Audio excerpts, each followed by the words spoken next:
and Islam is perfectly compatible with Western liberalism, then it's all going to be fine.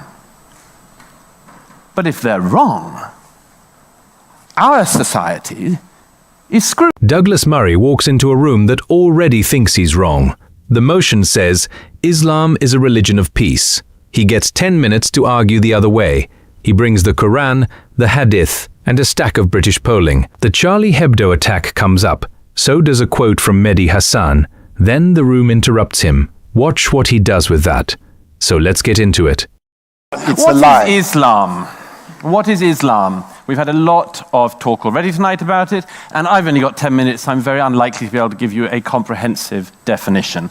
If you listen to Zach, Muhammad, who founded Islam, was a sort of prototype of just a specially benevolent town councillor in the region of Fife. If you listened to him, you would get the impression that it was a pure arrangement of a few minimal issues of governance and so on. Now that isn't the case. Islam is many, many things. It's many complex things. It's not easy to sum it up. It is a religion, however, and it is possible to sum it up to some extent. My own favorite definition is that there are, in essence, three Islams. There is the Islam of the origins, that is the texts, the Quran and the Hadith, the sayings, and indeed the early lives of Muhammad. There is the second Islam, the way in which that has been extrapolated out over the centuries in the body of law known as the Sharia. And there is a third Islam that we often mean when we talk about Islam, which is what do Muslims believe? How do Muslims live?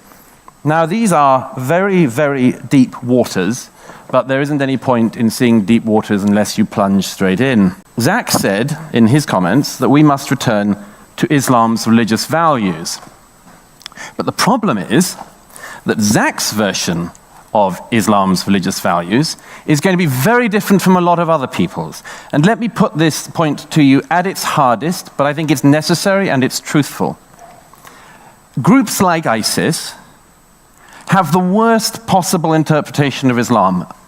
It should go without saying. But they have the worst possible interpretation of Islam for Muslims and for non-Muslims. However, it is an interpretation of the texts that they have. It is a valid interpretation of the lessons they take from the life of Muhammad. It is a possible interpretation of the texts and traditions they have in front of them. 10 minutes. And Murray doesn't waste a second. He splits Islam into three: the founding texts, the Sharia, and how Muslims actually live. The other side gave you a benevolent town councillor. Murray gives you the Quran and the Hadith. Then comes the line the room dreads. ISIS reads the same source material everyone else reads. That is not a smear. That is a reading. Watch how nobody on that side answers it. I'm afraid, ladies and gentlemen, that Muhammad was not Buddha. He did not live his life as Buddha. The world would be a lot more peaceable if he did, but it wasn't the case. I know that Shabir said in his comments that he doesn't want us to get into comparisons with other religions, but it might just be necessary. Consider the history of Islam, of Christianity, ladies and gentlemen. The history of Christianity, goodness knows, has been bloody.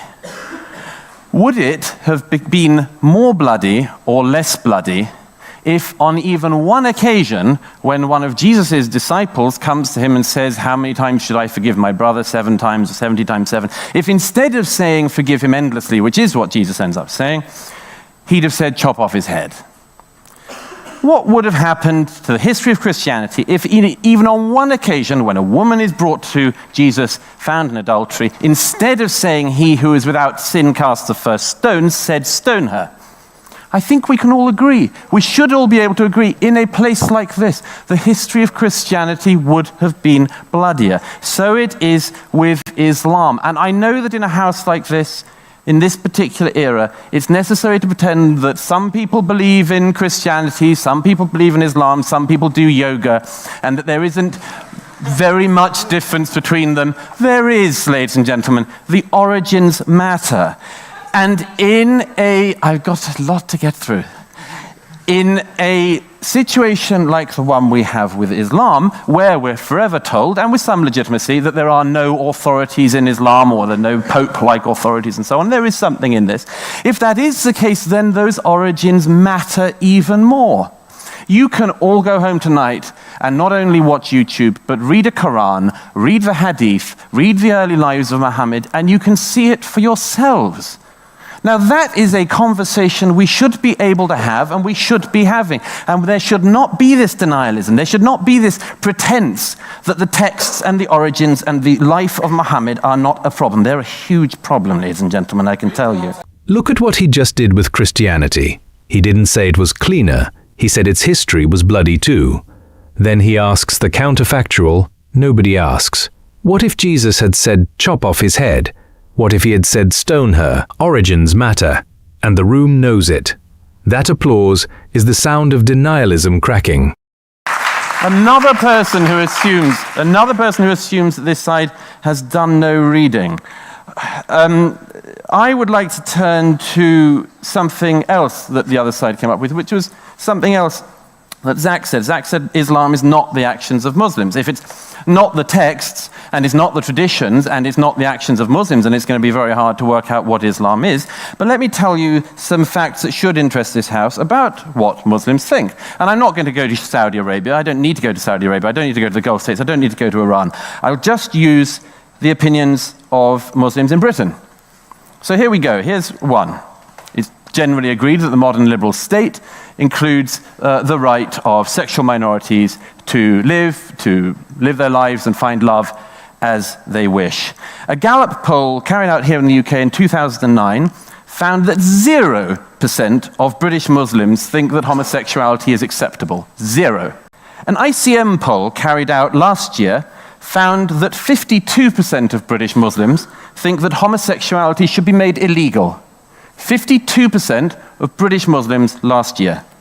A YouGov poll from 2015 found that nationwide in Britain, about 16% of the population think that homosexuality is morally wrong, but that raised to 29% in London. Why would that be? I leave you to ponder. Free speech is also, I think, widely agreed, certainly in Professor Borkstein's country, to be an important element in liberalism. So let's consider that one. Channel 4. In 2006, another notorious right-wing conspiracy, Channel 4. Channel 4 in 2006 found that 78% of British Muslims thought that the publishers of the Danish cartoons should be prosecuted. 78%. He doesn't need Saudi Arabia for this. He doesn't need Iran either. He uses British polling on British Muslims. Gallup in 2009 returned 0%. ICM last year found 52% want it illegal. Then Channel 4, on the Danish cartoons, 78% wanted the publishers prosecuted. Numbers are harder to dodge than arguments. He's still waiting for a straight answer. A BBC poll in 2015 found that 27% of British Muslims had, quote, some sympathy, end quote, for the people who went into the offices of Charlie Hebdo and killed the cartoonists, editors and journalists there. Channel 4 poll from last year found that only 1% of UK Muslims think that publications should have the right to publish cartoons of Muhammad. 27% had some sympathy for the Charlie Hebdo attackers. That was a BBC poll, not a tabloid.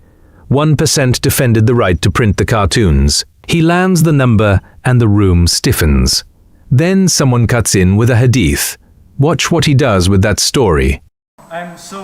Your point is that Muslims, are getting offended. I actually agree with what you're saying. I think it's totally unacceptable that Muslims do that. But do you know that there's a story of the Hadith of a woman who used to pour rubbish on Muhammad every time he preached, and Muhammad wouldn't complain. And when one day the woman wasn't there, he went to her house to see if she was okay. She was ill. Do you see how far the Muslims of today are going from the original? The moderator in a kilt jumps in with a story. A woman throws rubbish at Muhammad. He visits her when she falls ill. That is not a rebuttal to a poll. Murray asked what British Muslims think now. He got a 7th century anecdote instead. And notice the concession buried in there. He agrees the offense taking is unacceptable. philosophy. Nobody doubts that Muhammad did home visits. Nobody can also doubt that he ordered some of his critics to be killed. So you've got to weigh those two up, haven't you? So the subject of women's come up already tonight, but I'll just give you one figure. A poll carried out last year, also by Channel 4, found that nationwide 5% of the British population agree with the phrase that wives should, quote, always obey their husbands. 5% across the country. However, 39% of British Muslims agree with that phrase. Give me one other quick example. This isn't a figure. This is a quote from an eminent opponent of mine called Mehdi Hasan, a British Muslim journalist. Mehdi Hasan, on the subject of anti-Semitism within Britain's Muslim communities, wrote the following in 2013. "It pains me to have to admit this, but anti-Semitism isn't just tolerated in some sections of the British Muslim community, it is routine and commonplace. Any Muslims reading this article will know what I'm referring to. It is," he said, quote, "our dirty little secret." One sentence ends the parable. Muhammad did home visits and he ordered critics killed. Both are in the record. Then the numbers keep coming. 39% say wives should always obey. And the anti-Semitism quote isn't from Murray. It's from Mehdi Hasan, his own opponent. He called it routine, commonplace, a dirty little secret. Now, there was a gentleman there who's come armed with a whole set of inaccurate facts, which he's obviously gleaned from a quick Google. But not only were they wrong, but also I think that the underlying point he was trying to make also is wrong. It does matter, and it's going to matter a lot in the years ahead, what people in this country think. If, as I said, in your most diverse and plural areas, they are more likely, for instance, to be intolerant towards sexual and other minorities, then you're going to have a problem, aren't you? At some point, as that community grows with these intolerant attitudes, the problem is, of course, going to grow, unless you admit to it, unless you face up to it, unless you're willing to do the self-criticism that Tariq Ramadan quite rightly says that we should all be participating in. It's clear from the figures I gave, from all sorts of stories, you can open any day's newspaper, that in terms of social liberalism and in terms of political liberalism, Islam is simply the slowest kid in the class. We are all in our societies now having to move at the speed of this slowest kid in the class. It's why we're having the argument in 21st century Britain about what a woman's rights should be in a court, including a Sharia court in the UK. And it doesn't help that we have this denialism about what we can all see and read, what we can all read if we read the histories of Islam and also read about the founder of Islam, what he taught, what he claimed, and what he did. I don't deny that there are times when Muhammad did very nice things, but we also have to face up to the times when he wasn't like Buddha, when he wasn't just a home carer and a caregiver, and when he was a warrior and a warlord and killed prisoners who he captured in conflict. These are very important things to focus on as well as the caregiver bits. He dismisses the interruption in one line, inaccurate facts, gleaned from a quick Google, then the sharpest phrase of the night. Islam is the slowest kid in the class. That's why Sharia courts operate in Britain. He never denies the kind acts. He just adds the warlord and the prisoners. You don't get to keep half the biography. You see, the thing is, ladies and gentlemen, is perhaps this will all work out. Perhaps we just have to wait. Perhaps we just allow Islam to catch up and allow all the Muslims of the world to catch up, and at some point the gays should be patient, and the women should be patient, and the Jews should be patient, and everybody else should be patient, and anyone who cares about free speech should just be patient. Perhaps it'll all work out. And perhaps it won't. Perhaps it won't work out at all. Maybe it'll all go in another direction entirely. And you see, that is the big problem of this debate tonight. Because if the other side tonight is right, and Islam is perfectly compatible with Western liberalism, then it's all going to be fine. But if they're wrong, our society is screwed. We are taking part in an article of blind faith and putting our future in the hands of a combustible religion that denies what is at its roots, even whilst pretending it has other things going on. That is, I would argue, the worst possible situation for a liberal society to be in. So I know why tonight you will feel, and rightly feel, that it would be good to walk through this side of the house, to say that Islam is perfectly compatible with Western liberalism and to take part in that pretense. But I would argue that you should go through this side or down the middle, because this whole thing is up for grabs. It could all yet go very much worse than it's already gone. Murray doesn't predict a catastrophe here. He does something much harder. He points at the polls he just read out. Listen to the patients list. Gay people, women, Jews, anyone who wants to publish freely. All of them told to wait. Then comes the line of the night. If they're wrong, our society is screwed. Compare that to a story about rubbish and a home visit. The room hears it land. And the one thing that we can say with certainty is that if we avoid all the difficult parts of this argument and fall for the kumbaya version of Islam rather than looking at it ourselves, then the future of Islam, of Muslims, of British Muslims, European Muslims, and of those of us who are not Muslim is going to go very badly wrong indeed in the years ahead. So thank you. He ends on a warning, not a victory lap. Don't take the kumbaya version, read it yourself and decide. And notice who he says loses most: British Muslims and European Muslims. That's the part critics of Murray always cut. The applause runs a long time. Then, a student who waited 10 minutes gets the floor. This is sort of unconventional, but the lady there had her hand up for the full 10 minutes of the last speech. So if you would like to make a point, just for sheer dedication, please go ahead. Name and college as well, please. For my dedication, can I just ask 2 questions, please? Yeah, it's on. So the first question I wanted to ask is, to what extent do you distinguish between how a term can be defined and the worst form of interpretation? So, for example, if I say, and I admire the fact that I support a secular state, does that mean I should advocate the worst interpretation of secularism, such as becoming supporting Soviet Union?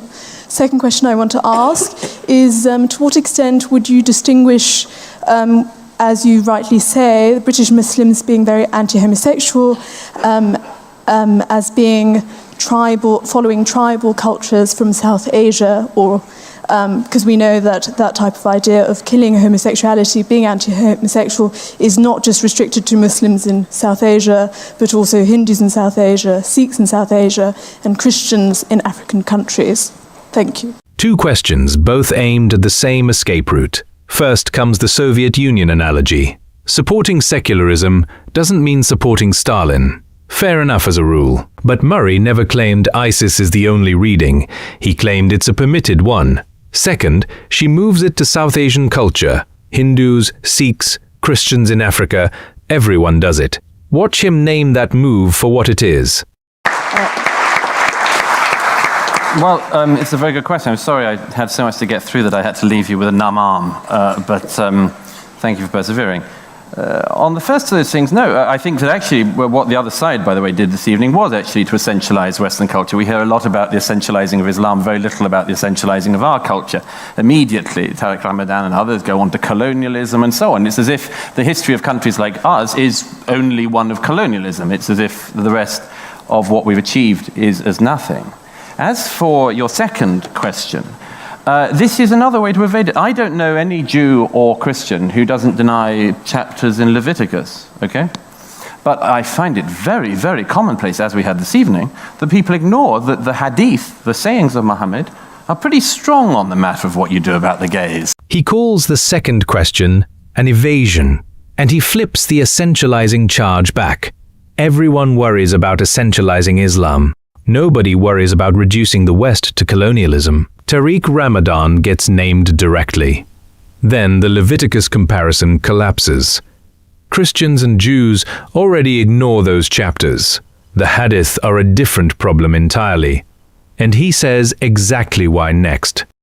So if we were to arrive at some kind of process of moving beyond that, you would have to start, wouldn't you, by saying, well, the authoritative books and collections of Bukhari, Hadith of Muhammad are not gay liberation documents.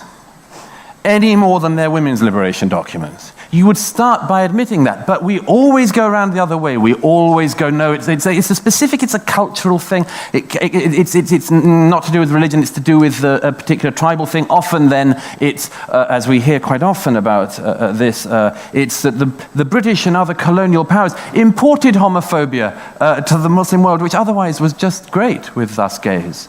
And this also is not an accurate interpretation. So, as I say, I would urge that Muslims in debating subjects like this admit what's in the texts and get beyond them fast. But I'm not a Muslim. They have to do the job themselves. I just hope they do. 10 minutes, and not one wobble.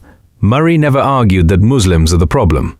He argued that the texts say what they say. Everything else tonight was an attempt to change the subject, a parable about rubbish instead of a poll, tribal culture instead of Bukhari, colonialism instead of Leviticus and the Hadith. Every deflection tonight pointed away from a book. He asked people to read it and argue anyway. That is the entire ask. So where do you land? Did Murray expose something real about those numbers, or was the room right to push back? Drop your thoughts in the comments.